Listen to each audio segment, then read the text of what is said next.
This episode is brought to you by Best Buy. Whether you're searching for exciting gifts or trying to snag the hottest holiday deals, Best Buy is here to help. From air fryers for the aspiring foodies in your life to smartwatches your fitness friends will love, Best Buy is your gifting destination for everyone on your list. And Best Buy makes it easy to get your gifts how and when you need them, with free next-day delivery on thousands of items, as well as same-day delivery and in-store pickup options. Shop great deals on gifts now at Best Buy. And it's either we put in these clearly just gargantuan amount of resources to really get to people, understand where everyone's at, work person by person, not give up with any single person, or we just live with an atrocity and keep kind of like pointing fingers and, just blaming people. You're listening to How To. I'm Amanda Ripley. If you live in just about any city in this country, you're probably familiar with the issue of homelessness, or houselessness, as it's increasingly being called, as you'll hear. And it can feel like a never-ending problem with no solution, one that's especially hard to reconcile in the winter and around the holidays. There's been a lot of politics and fear swirling around this subject for a long time. But what if we put all that noise on pause and just asked, what works and what doesn't? What can we do? Are there tangible ways to make a difference in the lives of people who are unhoused? That's what our listener this week wants to know. My name is Alex. I'm 35. I've lived pretty much my whole life in Los Angeles. And growing up, there's always homeless people, which is, I don't say that lightly, but it was just a fact of life. But within the last, 5 or 10 years, the problem is just, at least seemingly or just visibly, is exploded. And it just seems like it's only getting worse and worse. But it's just very unclear what needs to happen or how we would know that things are, really on the right trajectory. It's just frustrating to be on the sidelines and feel helpless about it. Alex isn't the only one. Just this week, LA's newly elected mayor, Karen Bass, said she's making this her number one priority. I will start my first day as mayor at the city's emergency operations centers, where my first act as mayor will be to declare a state of emergency on homelessness. That sounds great, but what I wonder is, does declaring an emergency actually help? Now, we know this is a complicated problem, part of which is a lack of housing in a lot of cities, and we're obviously not going to solve this whole issue in one episode. But that doesn't mean we can't get more clarity about what actually works. And for that reason, we reached out to not one, but 2 different experts. Later in the show, we'll meet another mayor, one whose city functionally ended veteran and chronic homelessness by doing something altogether different than what most cities have tried so far. But first up is Theo Henderson, a former school teacher and a current activist who has himself lived on the streets of LA. Theo, could you kind of help us understand? I know that now more and more people are talking about people who are unhoused as opposed to homeless people. What's the best way to talk about this complex problem? What words do you like to use? Well, one of the things that has been happening within the past 20 years, particularly in the unhoused and houselessness and the evolution of creating agency for people to identify how they want to be called. Too often, I got irritated and frustrated when I was experiencing houselessness, is house people telling me what I should be called. And it always had some kind of pejorative. It was some kind of stigma. And then we started to push for being called unhoused, displaced, unsheltered. We are in the age of being able to get self-agency in every facet, from the LGBTQI plus community to African Americans, Black Americans, and any other community. But when it comes to defining ourselves, our society collectively looks askance or tries to control the narrative on our existence. So it sounds like I'm hearing you say that we need to ask people who are unhoused for their perspective much more often and amplify their voices. And it seems like your preference is to say unhoused and houselessness. That is correct. Is that right? It creates the agency. I determine how I like to be addressed. Yeah. And I also like that idea because it's like the truth is, look, this is a fragile situation we got going in this country. Any of us could lose our housing. Things change, right? And we don't know how things are going to change. And this is part of our problem. Hurricane Ian is a perfect example of that. These people had houses, they had jobs, they had livelihoods, but now they're on the same footing as people that have been displaced for years. And it's going to cause a very different reality, a come to Jesus moment. Absolutely. Yeah. So I like the idea of coming at this with some humility and some grace and realizing that we are kind of all in this together, right? Even though it doesn't always feel that way, even though there are differences in power and resources that are really important. On today's show, how can we stop thinking about houselessness as a giant, intractable problem and start thinking about the actual people experiencing it? And how do we start chipping away at a solution? After the break, we'll hear more about how Theo lost his own housing and what he thinks might make a difference. Stay with us. How To is brought to you by Progressive.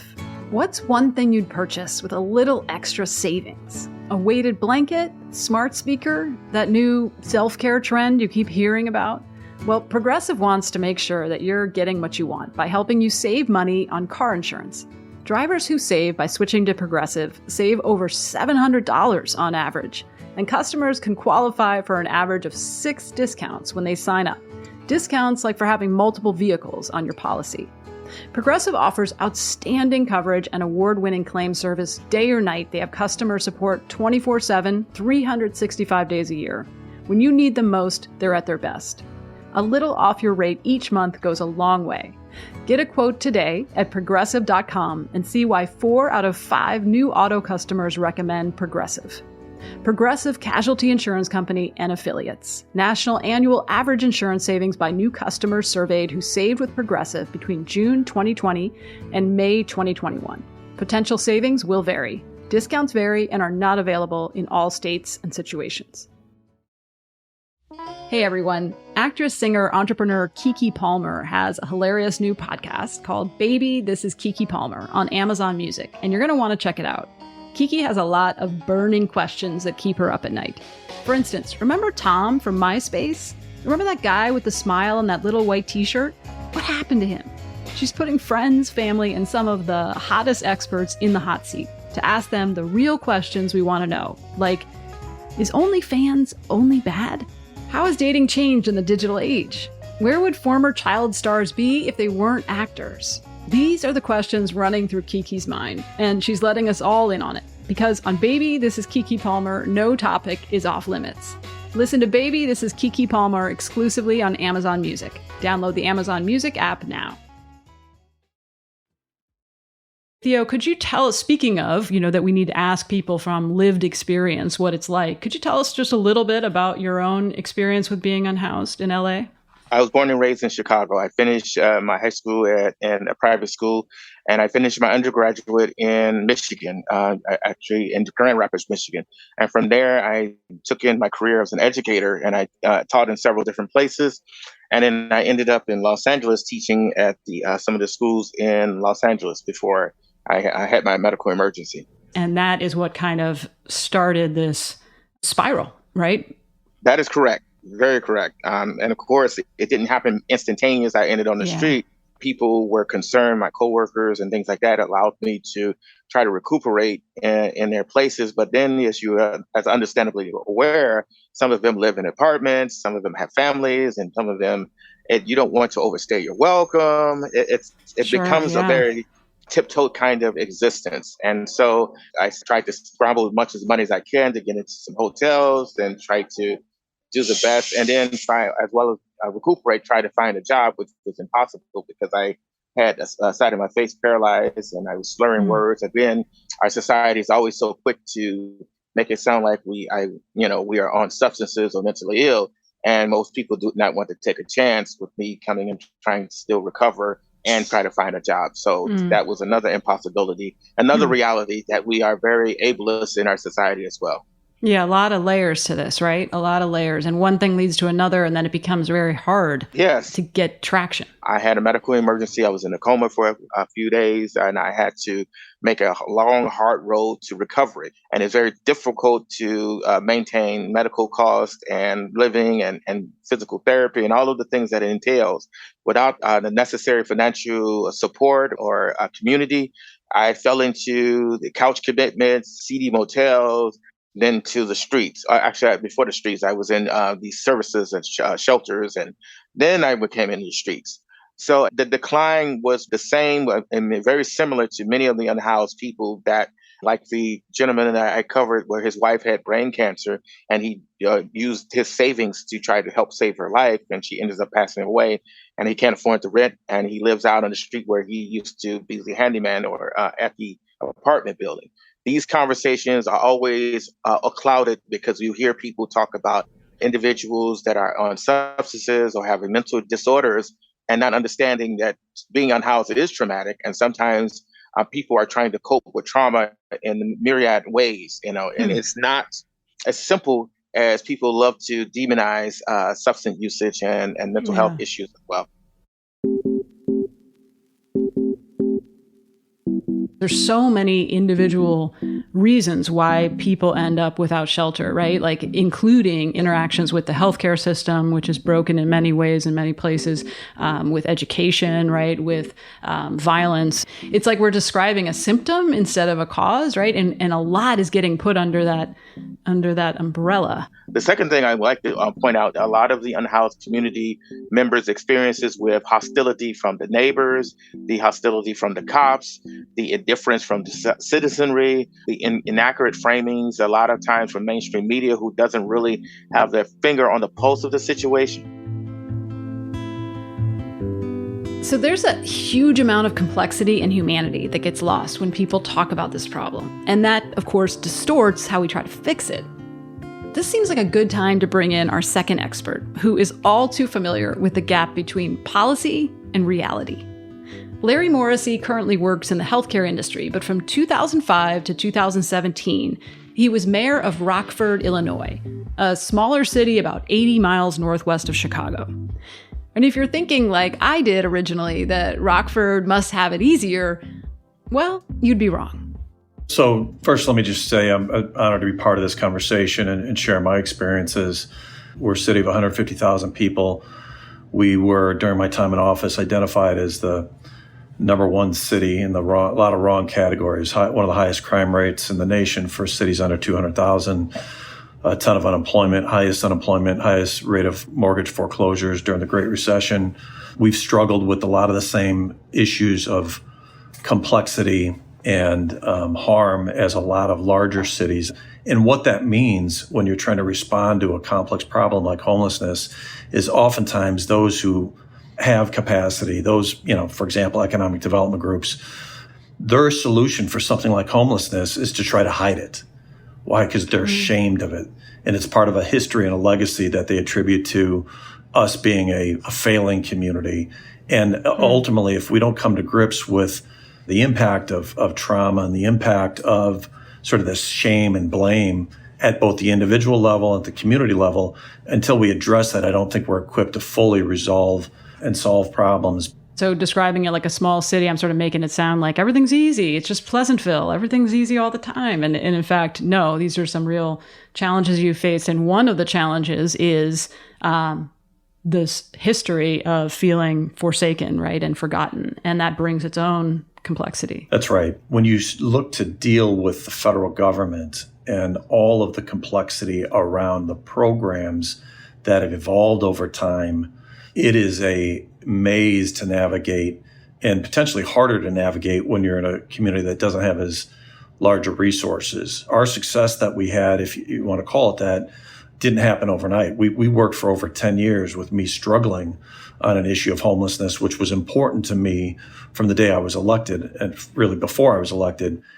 I didn't realize until my third term in office that I was in the healthcare business, not figuratively, but literally. When you employ police department, fire department, when you have social workers, when you're out in the community every day, I came to learn about the research around social determinants of health and the fact that I could impact directly as mayor the conditions that have a bigger impact on health outcomes than actually the hospital systems in my community, the individual care providers. I realized, again, the light bulb went off as we were dealing with homelessness, dealing with violent crime, that ultimately I had a direct impact on improving these outcomes. And it was fundamentally a shift from being program focused to people focused. That's the key right there. That shift from program focused to people focused. It's not a slogan. It's a totally different way of operating a city, Larry told us. Doing to take care of the health of our city employees, trying to deal with things like, employees who had chronic conditions like diabetes, building patient lists to be proactive in doing outreach to them. Ultimately, we use the same approach when we were identifying people who are at high risk for homelessness, people who are actually unhoused, and creating a list of those individuals. And instead of waiting for them to come to us and frankly blaming people who are in need for not accessing help, the fundamental shift was us being very proactive in identifying those who were in need and then being proactive in going out to them. Yeah, I'm really curious about that evolution that you went through. Can you say a little bit more about why this was important to you? You said even before you became mayor? Absolutely, yeah. So I grew up with a great deal of compassion towards the unhoused, in large part because of the way I was raised by my parents. My dad was a recovering alcoholic. First 10 years of my life were really rough. And one of the things that as I got older and started living the beneficial life of a family that was helped by my dad's sobriety and his ongoing path in recovery is being around my dad and, seeing homeless people.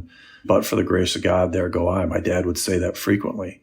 And as he saw someone who might be homeless in downtown Rockford, I could see in his eyes, thought, that could have been him.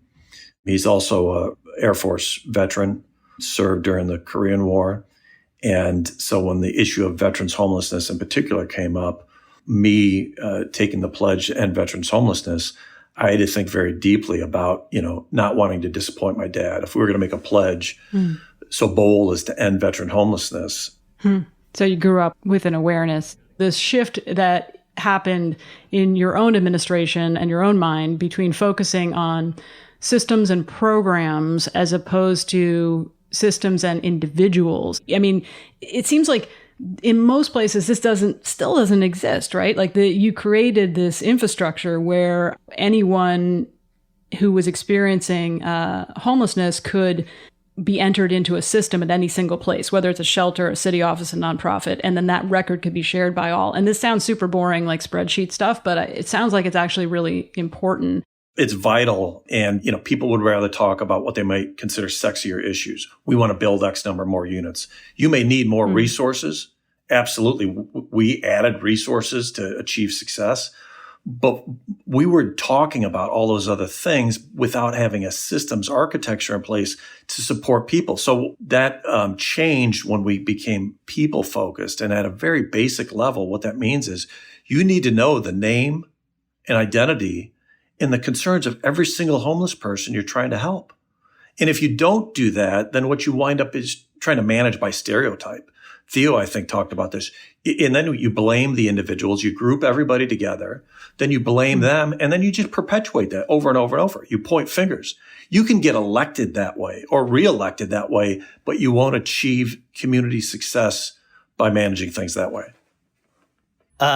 I think this is making so much sense to me of just, the natural inclination. And this is how I would think is, we need X amount of dollars to hire more mental health professionals.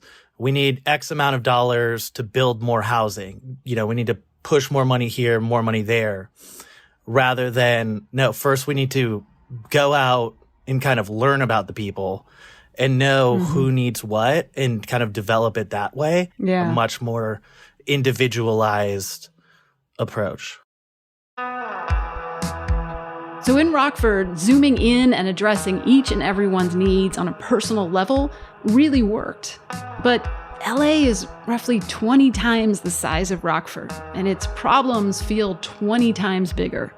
Can you get human-centered with that many humans? Is that even possible?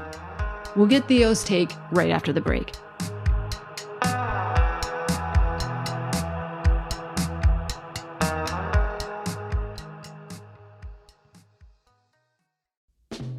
This episode is brought to you by Best Buy. This year, let Best Buy be your holiday hype partner. Whether you're searching for exciting gifts or trying to snag the hottest holiday deals or looking for ways to simplify the giving and receiving experience, Best Buy is here to help. Best Buy makes it easy to get your gifts how and when you need them with free next-day delivery on thousands of items, as well as same-day delivery and in-store pickup options. Make Best Buy your go-to gifting destination this holiday season for products that help you enjoy what really matters, like getting to spend time with your family instead of having to do that last-minute shopping that's going to drive you nuts. This way, you get to hang out, actually watch movies, play board games, and make it through the holidays in one piece. Because if you go to Best Buy, they're going to help you get what you need that your kids are really, really looking forward to without having to say, go to place after place after place and make yourself crazy. No matter what your plans are this season, Best Buy is the perfect destination for all your holiday needs. Shop great deals on gifts now at Best Buy. This podcast is brought to you by Progressive. What's one thing you'd purchase with a little extra savings? A weighted blanket? Smart speaker? That new self-care trend you keep hearing about? Well, Progressive wants to make sure you're getting what you want by helping you save money on car insurance. Drivers who save by switching to Progressive save over $700 on average, and customers can qualify for an average of 6 discounts when they sign up. Discounts like having multiple vehicles on your policy. Progressive offers outstanding coverage and award-winning claim service. Day or night, they have customer support 24/7, 365 days a year. When you need the most, they're at their best. A little off your rate each month goes a long way. Get a quote today at Progressive.com and see why 4 out of 5 new auto customers recommend Progressive. Progressive Casualty Insurance Company and Affiliates. National annual average insurance savings by new customers surveyed who save with Progressive between June 2020 and May 2021. Potential savings will vary. Discounts vary and are not available in all states and situations. This episode is brought to you by Best Buy. This year, let Best Buy be your holiday hype partner.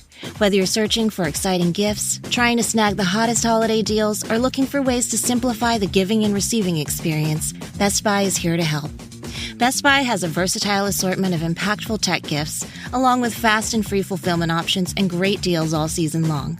Maybe you're looking for an air fryer to help the foodie in your life unlock new recipes, or a new phone or camera for an aspiring filmmaker who's turning their passion into a side gig. Or you might be on the hunt for a new smartwatch to support a friend's wellness journey. No matter what you're looking for, Best Buy is your gifting destination for everyone on your list.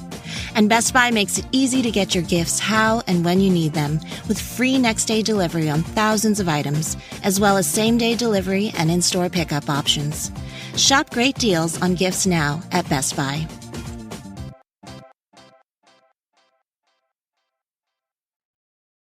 We're back with our listener Alex, former Mayor Larry Morrissey, and Theo Henderson, an advocate and the host of the podcast We the Unhoused.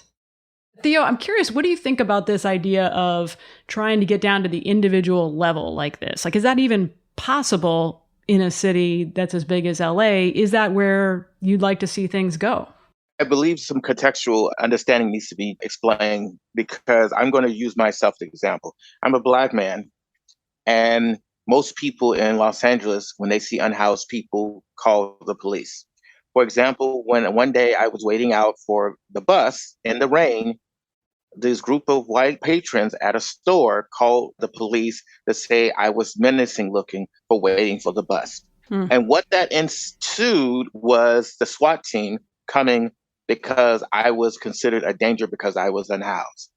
Now, what this city does is they believe that you put police officers on the beat to get to know unhoused people after incidents like this to trust them to get services. And Yeah. understandably, that's not happening. I don't trust the police. And until we become honest and saying in our communities, we have some healing to do, we have to reconfigure in the way of individualizing. We individualize by doing mutual aid, utilizing community networks and community groups together, not shelters, not systems that has been in place for years, because obviously it is broken. We have created things outside the box that is less harm inducive, and to creating a situation where we can create a community for unhoused people to help, like the Reclaimers, like the J-Town Action that works with me every Saturday to provide mutual aid and individualized services and seeing the community. So there's such a history of distrust and corruption and bad Police faith violence. and police violence that it sounds like you are all for individualizing assistance, but it's best if it comes from people who have themselves been unhoused, or people it's sort of at the community level. Yeah, is that absolutely. right? Okay. Absolutely. Okay. Thank you, Theo. And Larry, it sounds like in the case of Rockford, one of the things that you did was build the infrastructure so that you could literally know everyone's names. Can you give us, is there an example that comes to mind of why that matters? I think it's important to point out that what we've inherited as a society, what I inherited as mayor of Rockford, what I think every local community in the country and our federal government really has pushed since World War II. You know, in the past, they've called it the war on poverty, right? So when we use a bureaucratic form of organization to deal with problems, you understand that that gives us an architecture that is in its essence dehumanizing. We don't have to accept that. We can change it, but it takes intention. We were trying hard before 2015.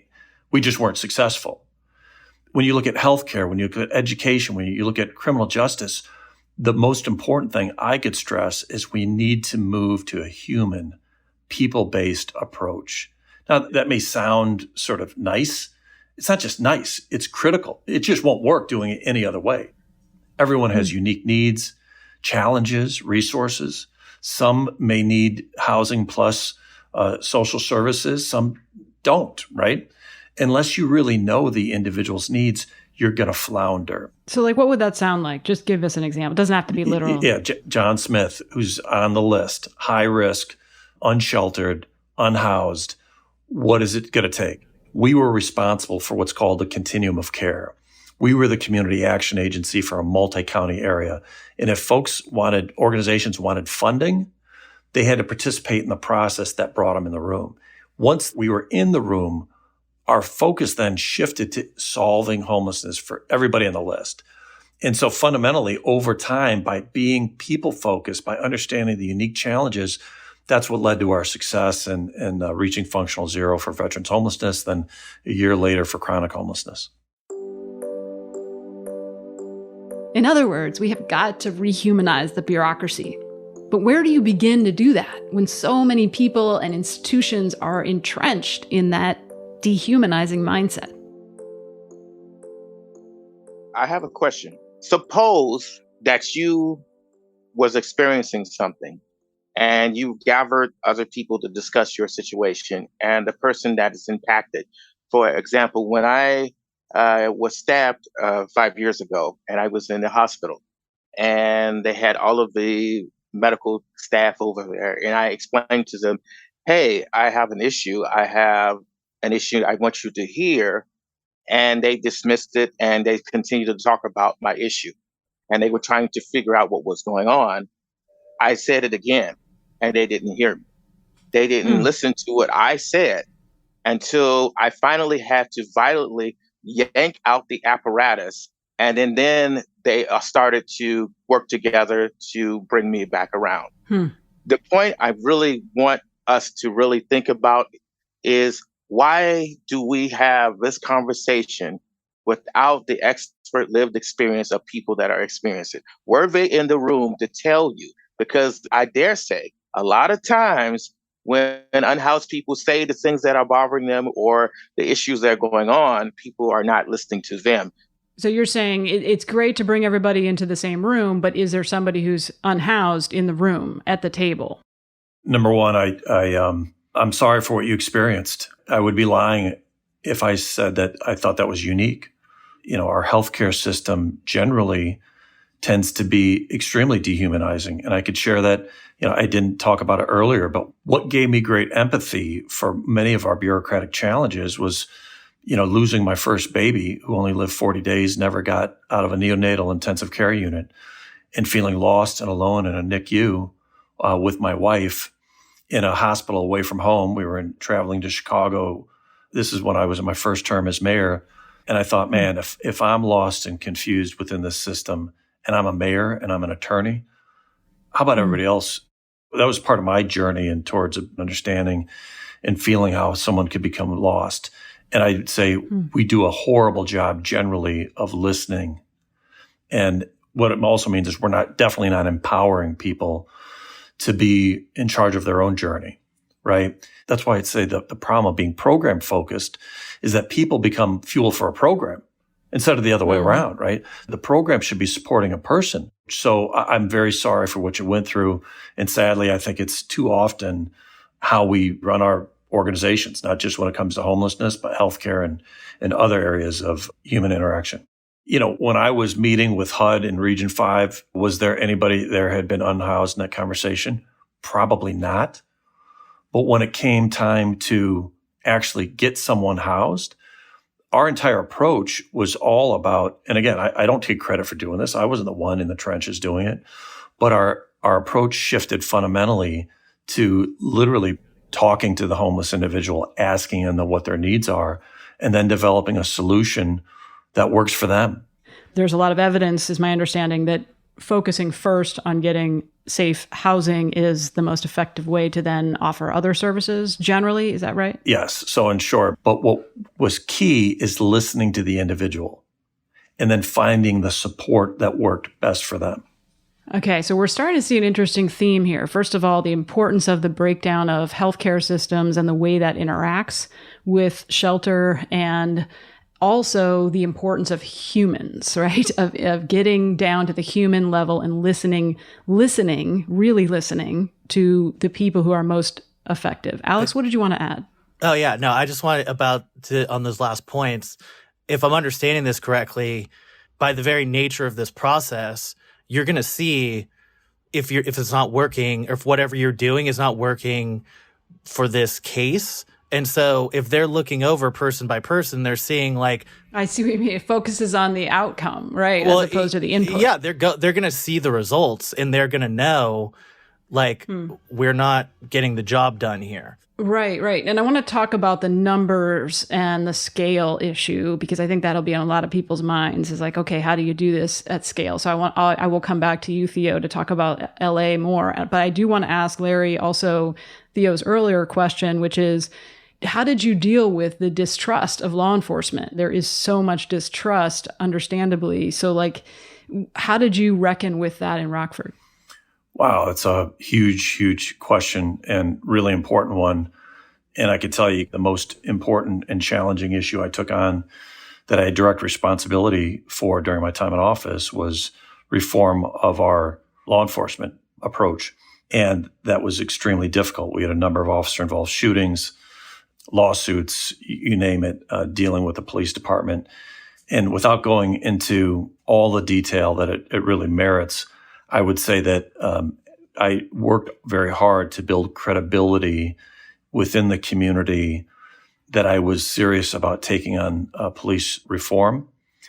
Simultaneously, when it came to homelessness, now you can take the opinion that, boy, until I fix these other issues, we can't get this person housed.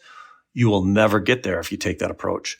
The work you're doing in those other areas should be in support of an individual's needs. I'm telling you, I went to too many meetings as mayor, literally too many meetings where we're talking around the same general topics instead of talking about human beings that need a number of different elements to be supported.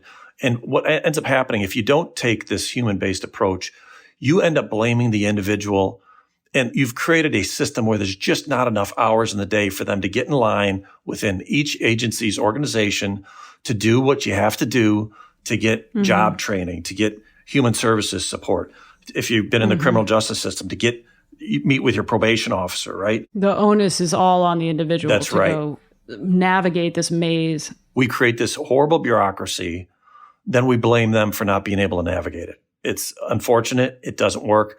But the good news is there's another way.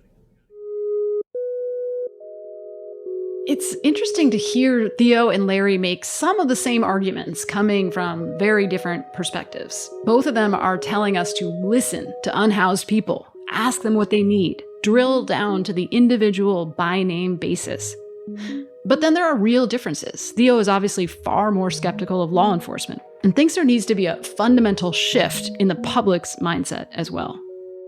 Unfortunately, that we have in our society, particularly in Los Angeles, have this dysfunctional belief that police solves everything. You see an unhoused person standing at the bus stop, we call the police. We see the unhoused person just eating a meal and maybe looking shabbily dressed. We call the police in everything. The police officers and fire department agencies in Los Angeles are not part of the solution. Okay, we've talked about some of the things people do wrong, right, when it comes to unhoused people. What would be the right thing to do as just a regular Joe Schmo walking down the street who's not part of any of these agencies? What do you want regular people to do, or can they not really do anything helpful? Well, actually, they can. We need to understand, we need to have housed people and unhoused people need to be trained in harm reduction. We have an opioid crisis here in Los Angeles with housed and unhoused people. We need to have harm reduction. We need to be trained in Narcan. We need to be trained in all of the things that were necessary about houselessness. And once we do that, by listening to the lived experience in Weedy and House and going to our mutual aid groups, then we could take the situation from a different perspective. There are these mutual aid organizations where people who are housed can get training to try to be more useful to people who are unhoused. Yes. Is that something you would recommend? Yes, every Saturday, you can volunteer and learn exactly the issues that are going on with unhoused people. Unfettered, you can hear it from their mouths. You ain't got to hear it from a social agency. They'll tell you what they need to help. And most volunteers help them achieve their goals in housing. For those of you who live in LA, we'll put a link to the mutual aid organization that Theo's talking about in the show notes. And for everyone else, the idea is this. Find organizations that have current or former unhoused people at the center of them, and then they can tell you what they need. This is something concrete that really seemed to resonate with our listener, Alex. I think this is really coming together for me. I think kind of deep down, we all just want a quick fix. City council should just pass something and get the job done and what have you. And the reality is you really need to go much deeper to really learn and understand what's going on with people. And we can kind of face that, or we can continue to try to brush it under the rug and hope it goes away. And in the meantime, just call the cops to kind of move unhoused people away from our neighborhoods. By the way, let me say this. I think law enforcement is given a practically impossible task. They're going to get the calls, whether they want to receive them or not, because people are afraid. They've got anxiety. They don't know what to do, right? So they end up calling police. So they've got a tremendously difficult job. What I hope to do from a governance standpoint is just promote the following, which is get a handle on your governance. Instead of making it about politics, get into some of the nerdy stuff around governance and data. And I would say this, LA, obviously much, much larger community than the city of Rockford. But to the extent you've got a much larger community, you have to break it down into smaller, manageable parts. And in order to get to human scale, right? In order to do the things that I've been talking about, you ultimately have to make it about individuals. If you don't know how many total homeless you're dealing with, you don't know how many resources you need. If you don't know the issues of those individuals you're trying to house, it's impossible to determine whether or not you have enough resources in the right category to support them. Well, I love this idea of questions we can ask, because it's not just for mayors, right? It's for journalists who cover this issue, and also for, guys like Alex who live in places and are voters and maybe can ask their elected officials, can you answer these questions? Do you actually really know how many people are struggling who are unhoused right now? Do you actually know their names? Are you listening to them? And to Theo's point, are you bringing them in to the conversation? Do they have a seat at the table? It seems like those are questions that, I mean, maybe it sounds naive, but are those questions we all could ask? Absolutely. You should be asking. Everyone should be asking. Is there a question you would add to that? So, I mean, we provided an opportunity for all aspects of the work to be seen and to be visible, and for the individuals who are participants to have a voice, like I think Theo is really speaking to. Otherwise, if you can do those things, then you're building an architecture that's much more humane. Yeah, no, that makes a ton of sense. Theo, is there any example that comes to mind of local communities, neighborhoods coming together in LA to support the unhoused? Well, basically, so we created a place, a safe space where unhoused people's needs were talked about and listened to. And then we started to get to work on trying to help them and meeting them where they were. We had educations on harm reduction. We had conversations on what it was like to have a mental illness, because most often than not, most of these service providers are talking about them, not talking about what it's like to have a mental health crisis and to help them. Alex, the next time you see somebody who's unhoused in LA, what do you think you might do or think that's different from before? Maybe now, at least when I do see unhoused people, I'll at least think, what's their name? What's their name? And if we're really serious about making things better, then you probably can't do it until you know their name. Personally, I would like to do more volunteer work where you kind of are face to face with the people, you're trying to assist. So I am pretty into that. And different people might want different volunteer roles, and some people might want to be more behind the scenes. But I'm pretty interested to definitely get to know people that are struggling with the issue.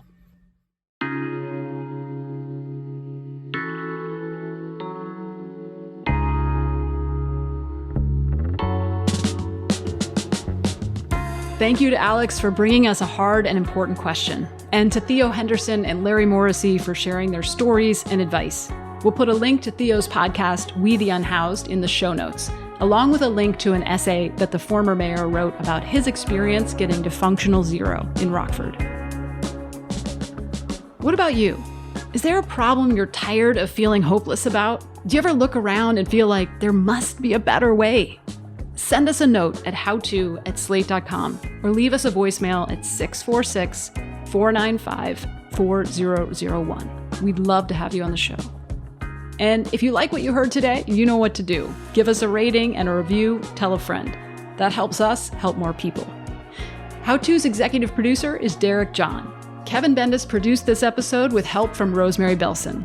Merritt Jacob is senior technical director. Charles Duhigg created the show. I'm Amanda Ripley. Thanks for listening.